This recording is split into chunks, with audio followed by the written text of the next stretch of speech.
जय हिंद दोस्तों। जैसा कि आपको पता है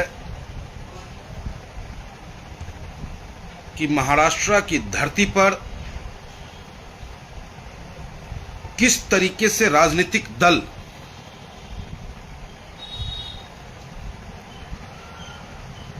महाराष्ट्र की फिजा को खराब करने का हमेशा प्रयास करता रहा है। आज लाइव आने का मकसद सिर्फ इतना है कि कल 23 सितंबर है। कहते हैं जिंदा कौम 5 साल इंतजार नहीं करता। जिसकी राजनीतिक वजूद ना हो,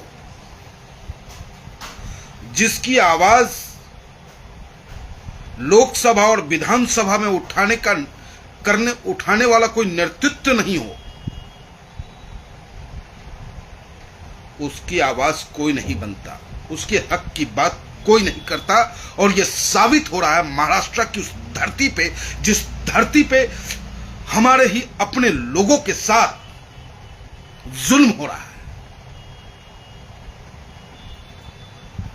पूर्व सांसद ऑल इंडिया मजलिस इत्तेहादुल मुस्लिमीन के तेज तर्रार और ईमानदार सेवक इम्तियाज जलील साहब, वारिस पठान साहब और हमारे नेता जिनकी की कसम खाई जा सकती है ईमानदारी की, वो नेता बैरिस्टर असदुद्दीन ओवैसी साहब और उनके शागिर्द में रहने वाले बैरिस्टर असदुद्दीन ओवैसी साहब की छत्र छाया में राजनीति करने वाला कोई व्यक्ति दागदार नहीं हो सकता, बेईमान नहीं हो सकता। वो सिर्फ सेवा करना जानता है, खिदमत करना जानता है, लोगों पे जुल्म करना नहीं जानता है। लेकिन बड़े अफसोस के साथ कहना पड़ रहा है कि आज ऑल इंडिया मजलिस इत्तेहादुल मुस्लिमीन के पूर्व सांसद इम्तियाज जलील साहब कोई राजनीतिक लाभ के लिए रैली का आह्वान नहीं किया है। इम्तियाज जलील साहब ने हक की आवाज उठाने के लिए रैली का आयोजन किया, लेकिन आह्वान किया उन्होंने, लेकिन कुछ उन अपने ही लोग जिस तरीके से गलत प्रचारित करने का कार्य कर रहे हैं, उसका मैं पंडित मनमोहन झागामा पुरजोर विरोध करता हूं। अरे इससे भी ज्यादा तुम क्या चाहते हो भाई? हजरत मोहम्मद पैगंबर साहब, जिन्होंने दुनिया को शांति का संदेश दिया, भाईचारा का संदेश दिया, कमजोरों की मदद करने का संदेश दिया, उस महान पुण्य आत्मा को एक फर्जी संत उनके खिलाफ अपशब्दों का इस्तेमाल करता है। उसके खिलाफ महाराष्ट्र की धरती नहीं, हिंदुस्तान के तमाम स्टेटों में उसके खिलाफ मुकदमा दर्ज होता है। लेकिन उसके बावजूद महाराष्ट्र की पुलिस, आमची मुंबई पुलिस चूड़ी पहन के बैठी हुई है, चूड़ी पहन करके। आखिर क्यों? क्या इस्लाम के चाहने वालों को, इस्लाम के मानने वालों को सम्मान नहीं चाहिए? क्या हिंदुस्तान के रहने वाले हमारे मुसलमान भाई, हिंदुस्तान की मजबूती में उनका योगदान नहीं है? ये संविधान हमें राइट्स देता है कि आप अपने मजहब को अपने तरीके से माने। आपके मजहब के खिलाफ कोई अपशब्दों का इस्तेमाल करता है तो आप प्रमुखता के साथ मुखर होकर के उसको करारा जवाब देने का काम करें। और करारा जवाब देने का तरीका वायलेंस नहीं है, संवैधानिक तरीका है। और उसी संवैधानिक तरीके से हमारे पूर्व सांसद इम्तियाज जलील साहब, वारिस पठान साहब और तमाम ऑल इंडिया मजलिस इत्तेहादुल मुस्लिमीन के कार्यकर्ता, पदाधिकारी, कॉरपोरेटर प्रमुखता से आवाज उठा रहे हैं। लेकिन उन लोगों को दर्द हो रहा है जो दूसरों की गोद में बैठते हैं, जो चुनाव में उसे लाभ पहुंचाते हैं और खुद को लाभ प्राप्त करते हैं। लेकिन जब आपके समाज के ताना बाना को बिगाड़ने का कार्य किया जाता है, उस वक्त में ये चुप हो जाते हैं।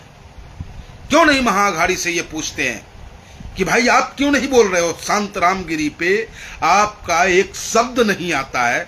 क्या ये पूछने की हैसियत है उन लोगों का जिन लोगों ने हमारे इम्तियाज जलील साहब के इस कार्यक्रम का विरोध करने की बात की? तो ये सोचना होगा, समझना होगा। मौलाना अजहरी ने एक शेर क्या पढ़ा, महाराष्ट्र से लेकर गुजरात तक, गुजरात से लेकर के पूरे हिंदुस्तान में ऐसा माहौल क्रिएट कर दिया गया कि मौलाना अजहरी ने तमाम हिंदुओं को कुत्ता कहा, जबकि ऐसा कुछ नहीं है, वो एक शेर था। अरे मैं तो कहता हूं राहत इंदौरी साहब अगर आज के युग में होते, उनको मैं सलाम करता हूं कि पुण्य आत्मा को श्रद्धा सुमन अर्पित करता हूं। लेकिन मैं समझता हूं कि अगर आज मौलाना अजहरी साहब होते, मौलाना राहत इंदौरी साहब होते, तो ये जुल्मी सरकार, ये जालिम सरकार उन्हें जेल भेजने का कार्य करता।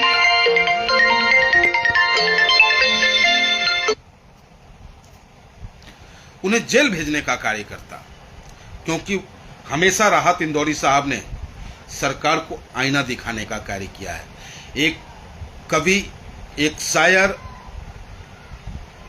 एक पत्रकार की जिम्मेदारी होती है कि सरकार की गलत नीतियों को वो जनता तक पहुंचाए, और उसी अंदाज में मौलाना अजहरी साहब ने बोला। क्या हुआ उनके साथ? क्या संविधान दो तरीके का कार्रवाई करती है? उन्होंने तो शेर पढ़ा तो अब तक जेल में है, और संत रामगिरी ने तो ऐसे शब्दों का इस्तेमाल किया है जिसे माफी मांगना पड़ेगा, जेल जाना पड़ेगा, इसके अलावा और कोई रास्ता नहीं है। अगर कोई हमसे मेरे राम, मैं अपने राम का भक्त हूं और मेरे राम के खिलाफ कोई अपशब्दों का इस्तेमाल करे और मैं चुप रह जाऊं, तो मैं क्या कहलाऊंगा? सोचो आप। नपुंसक कहलाऊंगा, हिजरा कहलाऊंगा, चूड़ी पहन के बैठ जाने वाला कहलाऊंगा, क्योंकि वो मेरा आस्था है, और मेरे आस्था से खिलवाड़ करने की इजाजत किसी को संविधान नहीं देता है। उसी तरीके से हमारे इस्लाम धर्म के मानने वाले मुसलमान भाइयों के आस्था के साथ खिलवाड़ करने की इजाजत उस संत रामगिरी को महाराष्ट्र की सरकार ने कैसे दे दी?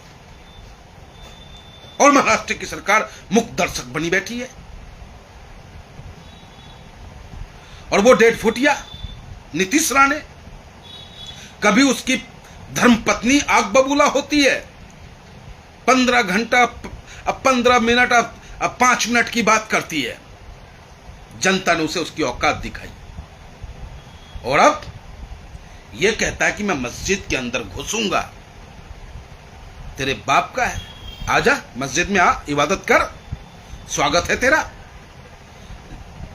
मस्जिद, मंदिर, गुरुद्वारा, गिरजाघर इबादत की जगह है। जाइए, सम्मान से जाइए, आपको सम्मान मिलेगा।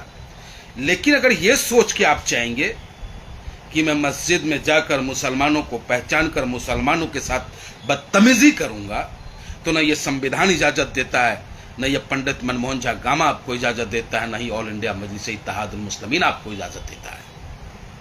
कतई ऐसे घटना को होने से रोकने के लिए समाज में भाईचारा और एकता बनी रहे, इसके लिए सतत संघर्ष ऑल इंडिया मजलिस इत्तेहादुल मुस्लिमीन निरंतर किया है और करता रहेगा।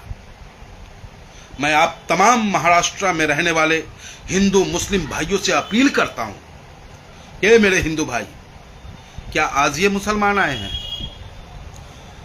महाराष्ट्र की धरती शिवाजी महाराज की धरती कहलाती है। शिवाजी महाराज की धरती सिर्फ महाराष्ट्र तक सीमित नहीं है, पूरे हिंदुस्तान के दिलों पे वो राज करते हैं।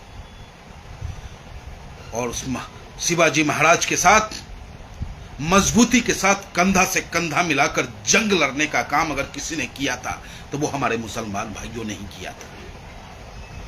तो आज ऐसी क्या बात हो गई?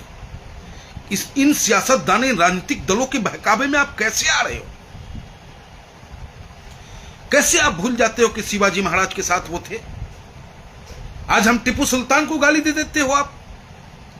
टिप्पू सुल्तान की कुर्बानी को क्या नकारा जा सकता है? टिप्पू सुल्तान क्या, टिप्पू सुल्तान की तलवार की धार से अंग्रेज भागता था।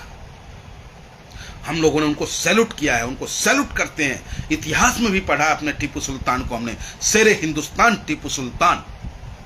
लेकिन आज की राजनीति में उस महान पुण्य आत्मा को भी गाली देने के कार्य व्हाट्सएप यूनिवर्सिटी के लोग करते हैं, जिसका कि मैं विरोध करता आया हूं, करता रहूंगा और जब तक जिंदा हूं हिंदुस्तान की भलाई के लिए, भाईचारा के लिए, एकता के लिए संघर्ष करता रहूंगा।